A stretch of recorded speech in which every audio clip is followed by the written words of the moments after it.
নমস্কার বন্ধুরা, আপনারা দেখছেন পুকুরে জাল দিয়ে মাছ ধরা। তো পুকুরটি বেশ বড় সড়ই। এখানে মাঝে মধ্যে টিকিট সেলও হতো আগে, এই মুহূর্তে হয় না। তবে এই মুহূর্তে এরা ছোটো মাছের চারা করে, ডিম থেকে ধানি থেকে মাছ যেটা প্রায় 5-6 ইঞ্চি, তারপরে এই দেখুন এইভাবে ছোটো ছোটো মাছগুলোকে বেছে নিচ্ছে। এগুলো চলে যাবে অন্য বড় পুকুরে বা ট্যাঙ্কিতে চলে যাবে।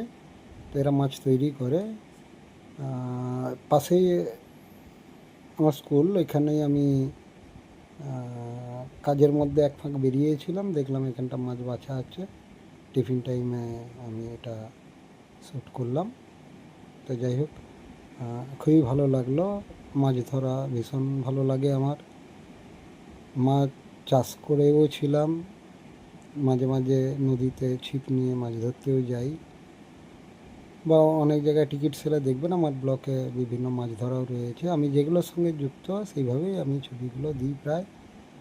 বন্ধুরা, খুব সুন্দর এই দৃশ্য আমার ছোট্ট পাখির চোখে। দেখুন মাছ ধরা, প্রচুর মাছ